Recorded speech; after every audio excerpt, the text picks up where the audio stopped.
Now, moving on to the next section is some special reactions of phenol. In this, the first is a name reaction, that is a Kolbe's reaction. Directly we get a question in the board examination that write short note on Kolbe's reaction. In Kolbe's reaction, the starting compound is not phenol, it is sodium phenoxide. And remember this thing, if you write phenol here, you will get 0 marks. So starting compound is sodium phenoxide only in Kolbe's reaction. It combines with carbon dioxide at temperature 400 Kelvin and 4 to 7 atmospheric pressure. We get this compound. Okay, the carbon dioxide is added to this compound. Now there is rearrangement. Now this carbon is having hydrogen atom. So this will come here to the oxygen and this COONA will come here. Now next it is treated with dilute HCl. It is a type of internal rearrangement. So what will happen? So this ONA changes to OH and this COH. Means what compound we get? We get salicylic acid. And remember, this salicylic acid is the starting material for the preparation of aspirin. So this is how your salicylic acid is prepared. So suppose in the board examination, in your NCERT book, one conversion is there. That is phenol to aspirin. We have to change. Now how phenol can be changed to aspirin? So first phenol is converted into sodium phenoxide by treatment with sodium metal. Then this Kolbe's reaction is done. Now salicylic acid is formed and afterwards acetylation is done. So this is an important conversion. Now next important name reaction or special reaction of phenol is Rimmer-Timmer reaction. Okay, this has been asked many times in the board examination as a short note question. Now in Rimmer-Timmer reaction, the starting compound is phenol only. The phenol is treated with CHCl3. Now what CHCl3 is known as chloroform and NaOH. Now what will happen here? Now first sodium phenoxide is formed, that is OH is replaced by ONA. Okay, this we know. Now this hydrogen is there. So this hydrogen and one chlorine will combine. And what will happen? CHCl2 is obtained. So minus HCl and minus H2O, because H from here and OH from here, that is water is removed. So ONA is formed, H from here and Cl from here. So it is CHCl2. Now it is treated with aqueous NaOH again. And what is the role of aqueous NaOH? Wherever halogen is there, that halogen is replaced by OH group. So I will get 2 OH here, like this. Now whenever 2 OH groups are present on one carbon atom, water is removed, like this. So minus H2O, and I will get this compound. Now what is this compound? 2-hydroxy or orthohydroxy benzaldehyde. Okay, this is 1,2. This is 2-hydroxy or orthohydroxy benzaldehyde, and its common name is very important. It is known as salicyldehyde. So the product of Kolbe's reaction is salicylic acid and the product of Rimmer-Timmer reaction is salicyldehyde. Now next special type of reaction is coupling reaction. Coupling reaction is also known as azo-dye test. Okay, because in this there is formation of azo dyes. What are azo dyes? Azo means nitrogen, dyes are the colored compounds. And for this we require this compound, that is benzene diazonium chloride. Okay, this we know, C6H5N2Cl. This is benzene diazonium chloride. Okay, this we require and it combines with phenol. So what we'll do here? First we will make benzene diazonium chloride by the diazotization reaction. And as soon as benzene diazonium chloride is formed, we add phenol to that. And some alkaline medium is required here.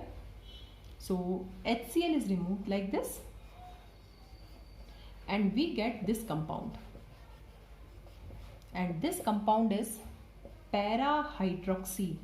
To the para position OH is there, para-hydroxy azobenzene.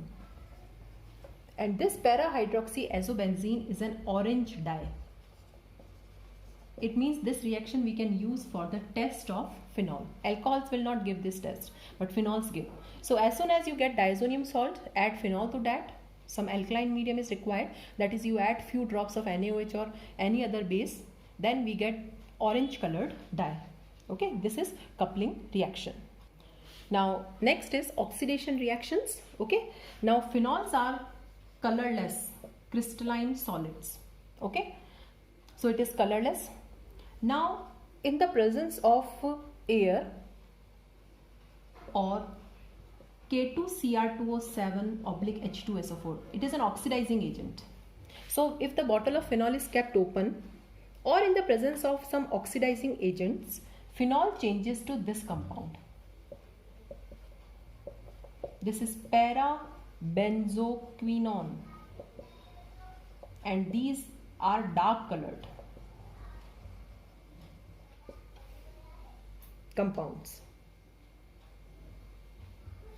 So this oxidation can take place in the presence of air also or some oxidizing agent also. And the next is with neutral FeCl3. Okay, now this is the characteristic test for phenol. This we are going to do in the lab also. Reaction with neutral FeCl3. So this is my phenol C6H5OH. It combines with FeCl3. Now FeCl3 itself is yellow in colored. So if to the solution of phenol you add few drops of FeCl3, you get violet color. A dark violet color appears. And this dark violet color is due to the formation of this complex. So this is the test for phenol. So these tests we can use for distinguishing between alcohol and phenol. For example, alcohols do not give litmus test, phenols give. With bromine water, phenols form a white PPT, alcohols do not. Azodite test, phenols can give, alcohols do not. And neutral FeCl3 also, phenols form violet complex whereas alcohols do not. Now the next topic is how to distinguish between different alcohols. We have three types of alcohols, that is primary alcohol, we have secondary alcohol, and we have tertiary alcohol. How to distinguish between the three types of alcohol? The name of the test is Lucas test. In Lucas test we use Lucas reagent, and what is Lucas reagent? HCl plus anhydrous ZnCl2. This is Lucas reagent. So what we'll do, we'll add Lucas reagent in all the three compounds. So I am adding HCl in the presence of ZnCl2. Here also I am adding HCl and ZnCl2, and here also I am adding HCl and ZnCl2. This reagent we have learnt earlier also. Okay, now this is basically a type of substitution reaction only. And we know which type of alcohols are more reactive towards substitution. Tertiary. So what will happen in tertiary? The turbidity appears immediately because the reaction is complete very fast.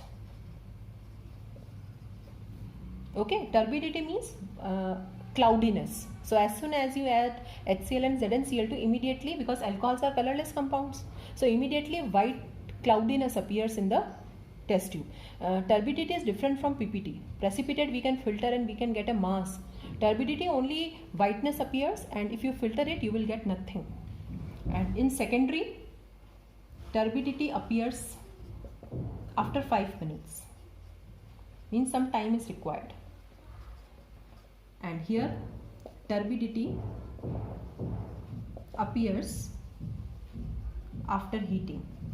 So if turbidity does not appear at all, it is primary. If it appears immediately, it is tertiary. And if it appears after some time, you have to keep the mixture for some time, then it is secondary. So in this way we can distinguish between primary, secondary and tertiary alcohols.